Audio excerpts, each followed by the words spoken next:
नमस्कार दोस्तों, आज डायबिटीज को ठीक करने के 4 तरीका जानेंगे और ये 4 तरीका आपको 21 दिन में डायबिटीज को जड़ से खत्म कर देगा बिना मेडिसिन के। आपको कोई मेडिसिन नहीं लेना है।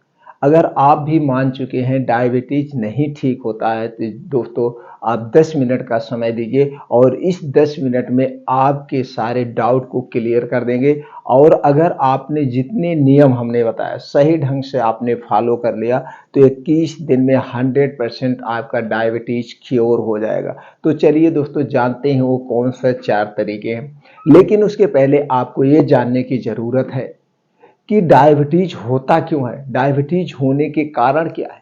जब तक आप कारण को नहीं समझेंगे निवारण आसान नहीं होता है। कारण आप समझ लीजिए, कारण को हटा दीजिए, बीमारी तो अपने आप स्वतः ठीक हो जाएगी। अब डॉक्टर के पास जाते हैं, डॉक्टर से कहते हैं कि हमें शुगर हो गया, डॉक्टर आपको दवा देता, दवा लेके चले आते हैं। लेकिन कभी आपने कारण जानने का प्रयास किया? तो कारण को हटा दीजिए। तो चलिए सबसे पहले जानते हैं शुगर होने के क्या क्या कारण हैं। दोस्तों कारण तो बहुत सारे हैं लेकिन कुछ कारण प्रमुख हैं। जैसे दोस्तों उसके लिए आपको जानना होगा, आपके शरीर में 3 दोष पाए जाते हैं, वात दोष, पित्त दोष और कफ दोष। जब आपके शरीर का पित्त और कफ दोष गड़बड़ हो जाता है यानी कि बढ़ जाता है, तभी आपके शरीर में ये डायबिटीज शुगर होता है, अन्यथा नहीं होगा। तो ये आपके पित्त और कफ ना बढ़े इसके लिए आपको क्या करना, उस कारण को हटा दीजिए। कारण को हटा दीजिए। तो कारण में क्या आपको खाना है क्या नहीं खाना उसे आप हटा देंगे तो आपका एकदम ब्लड प्रेशर, डायबिटीज सब कुछ कंट्रोल हो जाएगा। तो दोस्तों इसके लिए आप कारण पे जाइए। तो कारण क्या है? चीनी से बनी हुई कोई चीज़ नहीं लेना है, मैदा से बनी हुई हमें कोई चीज़ नहीं खाना है, रिफाइन किया हुआ तेल और डालडा से बनी हुई कोई चीज़ नहीं लेना है हमें, सीधा नमक खाना है हमें, ब्लैक नमक खाना है, सफ़ेद नमक हमें नहीं लेना है, कोई भी जंक फूड, फास्ट फूड हमें नहीं लेना है। जंक फूड, फास्ट फूड, डिब्बा बंद खाना, पैकेट बंद खाना हमें नहीं लेना है। किससे बनता है ये डिब्बा बंद पैकेट बंद खाना? किससे बनता है ये दोस्तों? ये सारी चीज़ें जो भी है, चिप्स, ब्रेड, टोस्ट, आइसक्रीम, ये जो मार्केट में सब मिठाइयाँ हैं, समोसे हैं, पकौड़े हैं, किससे बनता है?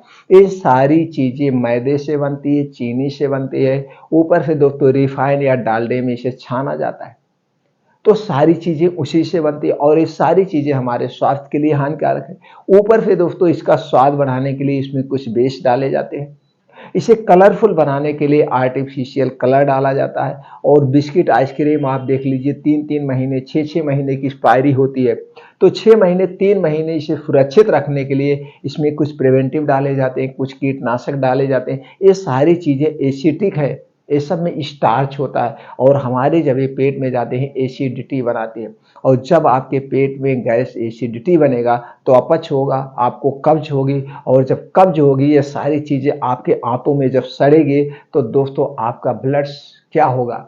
कचरा जमेगा। और जब ब्लड में कचरा जमेगा तो दोस्तों आपको blood pressure, heart attack, blood pressure जैसी गंभीर बीमारियां होंगी। तो इसको हटा देना है। और अब कफ को बढ़ाने वाली कौन सी चीज़ें हैं? कफ को बढ़ाने वाली जितनी भी ठंडी चीज़ें हैं ये सारी चीज़ें कफ को बढ़ाती है। तो अगर आपको कफ रोग से बचना है तो कोई भी ठंडा पेय पदार्थ नहीं लेना है, ना तो कोल्ड ड्रिंक्स, ठंडा पानी, फ्रिज में रखा हुआ कोई भी सामान नहीं लेना है, धूम्रपान, अल्कोहल हमें नहीं लेना है।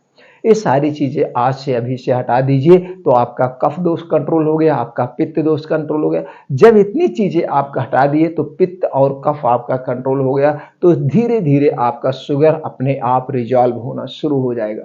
और दोस्तों क्यों नहीं लेना ठंडी चीज़? क्योंकि आपके शरीर का तापमान क्या है? 37 डिग्री सेल्सियस होता है। ऊपर से जब आप कोई भी ठंडी चीज़ लेंगे तो आपके अंदर जाएगा, पेट में, आर्गन में कोई ना कोई आर्गन को डिस्टर्ब कर देता है।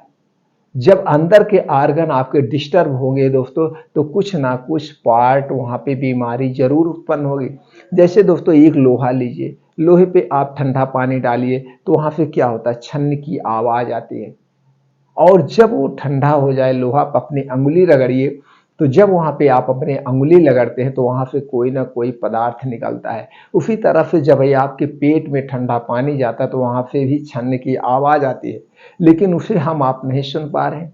वहाँ से कुछ ना कुछ पदार्थ निकलता होगा। तो ये सारे कारण है एसिडिटी बनने के, कफ बनने के। तो तो ये सारी चीजें आज से अभी से हटा दीजिए। तो क्या ठंडा और गर्म दो चीजें आपके शरीर में रह सकती हैं? नहीं रह सकती हैं। तो आपका शरीर क्या करेगा? इस ठंडे पानी को, ठंडे खाने को क्या करेगा? गर्म करेगा। तो इसके लिए शरीर से एक्स्ट्रा एनर्जी खर्च होती है, ऊर्जा खर्च होती है। तो ये चीजें, सारी चीजें आज से अभी से हटा दीजिए। अब आपके मन में प्रश्न उठता है, कितना दिन के लिए हटाना है? सिर्फ 21 दिन। 21 दिन के बाद रिजल्ट आपके सामने आ जाएगा। उसके बाद क्या लेना है? आपको हरी साग सब्जी लीजिए, जो भी हरी साग सब्जियां हैं उन्हें लेना है। आपको अपने फल लेना है, ताजे जो फल आते हैं उसे फल लीजिए, अंकुरित करके बीन्स लीजिए, फाइबर वाले खाने आपको ज्यादा लेना है। अब आपको एक संशोधन और करना होगा, खाने के नियम में आपको बदलाव करना होगा। पानी के नियम में कभी भी आप खाना खाते समय पानी नहीं पिएंगे। अगर आप खाना खाते समय पानी पीते तो खाना दोस्तों पचता नहीं, खाना सड़ जाता है, और सड़ा हुआ खाना पेट में गैस, एसिडिटी, कब्ज को बनाता है। तो खाना खाने के 1 घंटे पहले आप पानी पी सकते हैं, खाना खाने के 1.5 से 2 घंटे के बाद आप पानी पीजिए। इस रूल को जरूर फॉलो करिए। दोस्तों, आपके शरीर में 2 चक्की होती है जो खाने को पचाती है। पहली चक्की आपका है जो है मुंह, जहां पे आपका खाना 80% पचता है। दूसरा चक्की आपका पेट है, जहां पे आपका खाना 20% पचता है। तो दोस्तों, जब भी खाना खाइए, एक निवाला को 32 बार चबा के खाइए। जब आप इसे 32 बार चबा के खाते तो खाना सही ढंग से डाइजेस्ट हो जाता है बढ़िया से, और मुंह से जो लार निकलती है, जो सलाइवा निकलती है, यही खाने को पचाती है, और आपके खाने के साथ ज्यादा पेट में जाएगी तो गैस, एसिडिटी को भी शांत करते हैं। इसलिए जब भी खाना खाना 32 बार चबा के खाना खाना, तो आपको एक दिक्कतें भी नहीं आएगी। कितने लोग कहते हैं खाना गले में फंसता है, तो खाना गले में फंसेगा नहीं, क्योंकि वो खाना पानी बन गया। तो आपको पानी पीने की जरूरत नहीं। दूसरी बार एक कंडीशन और आता है जब आपको पानी पीने की रिक्वायरमेंट होती है, जब आप बहुत ज़्यादा तीखा खाते हैं। तो बहुत ज़्यादा तीखा खाने की क्या ज़रूरत है? नॉर्मल आप खाइए तो आपको पानी नहीं पीना पड़ेगा। तो खाना आप खाने के जान गए, खाना हमें कैसे खाना। अब दोस्तों, अब हिप जानिए, चलिए पहले नियम पे हम चलते हैं। पहला नियम क्या है? पहला नियम यह है दोस्तों, आपको प्राकृतिक नियमों का पालन करना होगा। समय से सोना है, समय से खाना है। तो समय से सोने का मतलब क्या हो गया? आपको 9 से 10 बजे सोना है।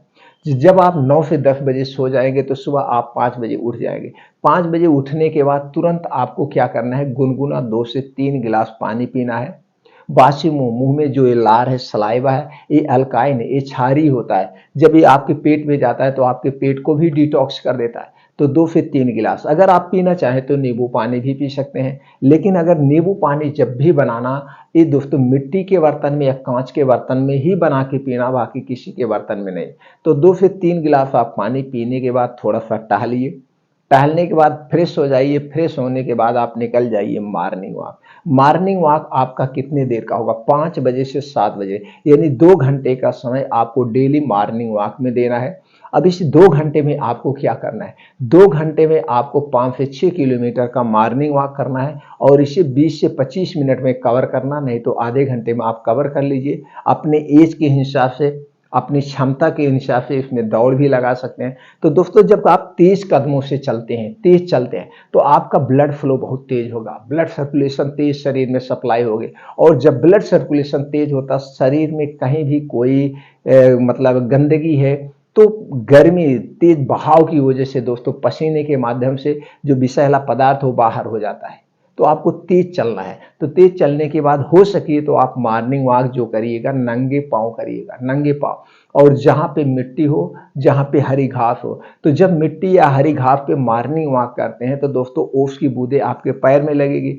तो जब ये ओस की बूंदें आपके पैर में लगती है तो वहां आपको दोस्तों एक अलग एहसास होता है। आपका शरीर भी उसी तरह से हरा भरा हो जाएगा जिस तरह से दोस्तों घासें होती है। तो दोस्तों, जब आप नंगे पांव जाते हैं तो उसके भी बेनिफिट है। आपकी आंखों की रोशनी बढ़ जाती है, आपको कभी चश्मा लगाने की जरूरत नहीं पड़ेगी। अब दूसरा, अभी आपका मॉर्निंग वॉक हो गया। अब वहीं पे बैठ के आपको 2 योगा करना। पहला योगा अनुलोम विलोम, 20 से 25 मिनट आपको करना है। दूसरा योगा कपालभाति आपको करना है 15 से 20 मिनट। 2 योगा करने से आपका ब्लड सर्कुलेशन या blood pressure, blood sugar, heart attack से भी आपको बचाएगा। अब वहीं पे बैठ के कुछ प्राणायाम कर लीजिए। वहीं पे बैठ के कुछ मेडिटेशन आपको करना है, 15 से 20 मिनट मेडिटेशन, यानी कि 2 घंटे आपको प्रकृति में बिताना है। अब 2 घंटे आपका प्रकृति में बीत गया, जो पहला स्टेप आपका पूरा हो गया। ये 2 घंटे आपको डेली रूटीन में शामिल करना है, पहला स्टेप। और दोस्तों दूसरा स्टेप पे अब हम चलते हैं। जब आप मॉर्निंग वॉक योगा करके आप घर आइए, थोड़ी देर आप समथा लीजिए। अब आपने समथा लिए, अब आपको यहाँ पे आपने आंतों की डिटॉक्स करना है, आंतों की सफाई करना है। आंतों की सफाई का पहला स्टेप है आपको कद्दू, सफेद कद्दू लेना है, या तो इसे सफेद पेठा भी कहा जाता है, कहीं कहीं सफेद कद्दू कहा जाता है। तो इसका आपको जूस लेना है। कितना जूस लेना है? 200 ml से 250 ml आपको जूस लेना है, 200 ग्राम से 250 ग्राम। तो कद्दू का जूस बनाना तो आप ही जानते हैं, ऊपर का छिलका निकाल दीजिए, अंदर का बीज निकाल दीजिए। अब इसका आप जूस बना लीजिए। अब इसी जूस को आप 8 बजे पिएंगे। अब 8 बजे जब जूस पी लेंगे, इसके 3 घंटे तक आपको कुछ नहीं खाना पीना है। अब ये जूस 3 घंटे तक आपकी आंतों की सफाई करेगा। जो आंतों में कचरा है उस सारे कचरे को निचोड़ देगा। आपके मुंह में 1 गिलास पानी, कुछ भी नहीं जाना है ये 3 घंटे के बीच में। अब 3 घंटे के बाद आपको अनाज वाला खाना लेना है। अनाज वाले खाने में आपका क्या होगा? चावल नहीं होगा, रोटी होगा, दाल होगा और सब्जी साग। आप इसे लेकर के भर पेट खाना खा सकते हैं। अब भर पेट खाना खाने के 45 मिनट बाद, 40 मिनट बाद आपको 1 कटोरी दही लेना है, और ये दही आपके घर की होगी, पैकेट की दही नहीं होगी। दही को जब भी खाना मिट्टी के बर्तन या कांच के बर्तन में ही खाना है। और इसी में दोस्तों भुना हुआ जीरा आधा चम्मच डालना है। क्या डालना है? भुना हुआ जीरा डाल के दही खा लेंगे तो आपका खाना डाइजेस्ट हो जाएगा। और दही में लैक्टोबैसिलस एसिड पाया जाता है, जो आपके पाचन तंत्र को इंप्रूव करता है, गैस को शांत करता है, कब्ज को दूर करता है। तो दोस्तों इससे सारे बहुत तत्व पाए जाते हैं। तो ये आपका खाना हो गया अनाज। अब आपको कुछ नहीं लेना। अब हम बढ़ते हैं अगले पे। अब आपको लेना है 5 से 6 बजे, यानी कि हमारा जो ये पाचन तंत्र है किस पे काम करता है? सूर्य की रोशनी पर काम करता है। अब हमें सूर्य डूबने के पहले खाना खा लेना है। तो खाने में क्या लेना है? आपने अनाज ले लिया है, तो यहाँ पे हम पहले स्टेप करेंगे 16 घंटे का उपवास। 16 घंटे की फास्टिंग करना बहुत जरूरी है, और इसमें हर एक नियम का आपको पालन करना है, कुछ को भी स्किप नहीं करना है। तो आपको 5 से 6 बजे, अगर ठंडी का सीजन आ रहा है तो 5:30 बजे सूर्य डूब जाता है। तो 5:30 बजे जब सूर्य डूब जाता है तो आपको 5 या 6 बजे के बीच में ही एक लेना है सलाद का प्लेट। खाना नहीं लेना, सलाद का प्लेट। तो सलाद के प्लेट में क्या होगा? आपका गाजर 100 ग्राम, चुकंदर 50 ग्राम, मूली 1 पीस, प्याज 50 ग्राम, टमाटर 50 ग्राम, अदरक का 3 से 4 इंच का एक टुकड़ा लेना है, लहसुन की 3 से 4 कली लेना है, भुना हुआ जीरा पाउडर आधा चम्मच लेना है। और उसके बाद दोस्तों इसमें पुदीना की 8 से 10 पत्ती लेना है, और हरी धनिया की कटी हुई पत्ती 2 चम्मच डाल देना है। स्वाद के अनुसार इसमें जो है आप सेंधा नमक डाल सकते हैं या ब्लैक नमक डाल देंगे। और दोस्तों इसमें आधा चुटकी काली मिर्च का पाउडर। ये आपका प्लेट रेडी हो गया। आपको सलाद कितना खाना है? अपने वेट का 5%। जैसे आपका वेट 60 किलो है तो उसका 5% यानी 300 ग्राम आपको सलाद लेना है। इस सलाद को बैठ के आराम से खूब चबा चबा के आपको खाना है।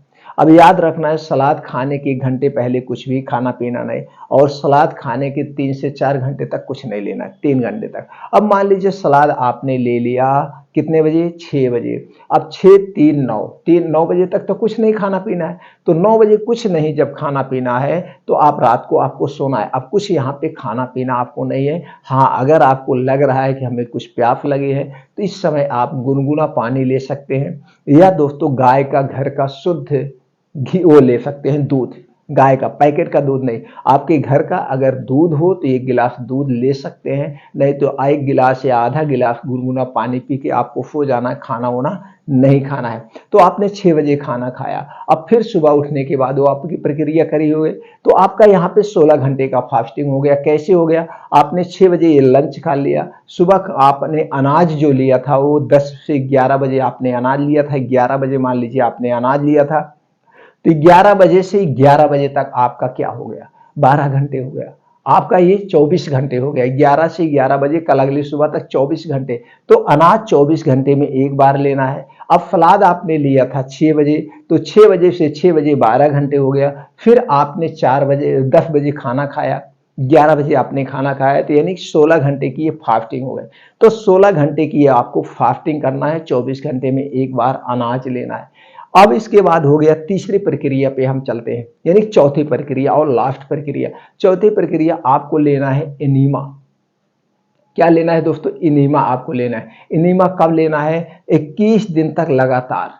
पहले दिन इनेमा लेना है, जो आप डॉक्टर के अपने पास कोई डॉक्टर हो उनके पास आप चले जाइए, तो उनके यहाँ एक आता है ग्लिसरीन का इनेमा, पहले दिन आप उसके इनेमा ले सकते हैं। उसके बाद आपको लगातार 20 दिन तक सिर्फ नॉर्मल पानी, ये जो शुद्ध साफ पानी आता है, इसी पानी का आपको इनेमा लेना है। इसी पानी का लगातार 21 दिन तक, पहली बार लगातार आप 21 दिन तक, अब आप 21 दिन तक आप इनेमा लेंगे। पहला स्टेप है सलाद लेंगे, दूसरा स्टेप आपका क्या है दोस्तों, 16 घंटे की फास्टिंग है, और चौथा स्टेप आपको डेली योगा प्राणायाम करना है, और जो चीजें हमने बताया वो चीजें नहीं खाना है। सिर्फ और सिर्फ आप 21 दिन करके देखिए। 21 दिन में जो आपका ब्लड प्रेशर की, ब्लड शुगर की मेडिसिन आप ले रहे हैं, वो मेडिसिन आपकी आधे से भी कम हो जाएगी, यानी कि मेडिसिन आधे से भी कम हो जाएगी। आपके ऐसे शरीर में बदलाव आएगा। लेकिन इसमें से कोई भी एक नियम स्किप नहीं करना है, टोटल का टोटल नियमों का स्किप करना है। अब इस बीच में आपको जुकाम भी हो सकता है, आपको फीवर भी हो सकता है, आपका डायरिया डिसेंट्री भी हो सकता है, तो आपको घबराने की जरूरत नहीं है।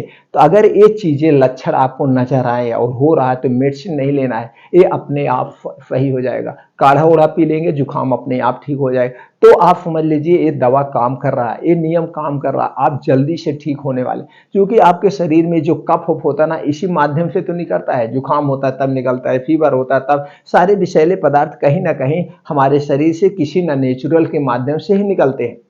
तो आपको इस प्रक्रिया को अपनाकर 21 दिन में आपका बदलाव हो जाएगा, और दोस्तों 90 दिन में आपका ब्लड शुगर जड़ से ठीक हो जाएगा 100%। और इसके साइड इफेक्ट क्या है? कुछ नहीं साइड इफेक्ट, आपने कोई मेडिसिन नहीं लिया। तो दोस्तों आपको ट्राई करने में कुछ नहीं, अगर आपको पूरा विश्वास है नहीं मैं ये ठीक हो सकता हूं, अंदर से आपको ये अपने माइंड से आपके अंदर जागृत होना होगा, पॉजिटिव सोचना होगा, नहीं मैं ये ठीक हो सकता हूं, और ये नियम है ठीक हो सकता है। दोस्तों बहुत सारे लोगों ने ठीक हुए हैं और ठीक हो रहे हैं। हमारे कम से कम 3 से 4 मित्र साथ में प्रैक्टिस करते थे, उन्हें हो गया। तो दोस्तों आज वो एकदम ठीक हो गए पूर्ण रूप से। आप भी ठीक हो सकते हैं, लेकिन उन हर एक नियमों का आपको पालन करना होगा। जो चीजें हमने बताया उसे आपको छोड़ना होगा। डेली रूटीन में 2 घंटे में योगा प्राणायाम मेडिटेशन आपको करना होगा, प्लस ये नियम को फॉलो करके आप डायबिटीज को बिना दवा के 21 दिन में ठीक कर सकते हैं, और 90 दिन में जड़ से ठीक कर सकते हैं। यह 100% सत्य है।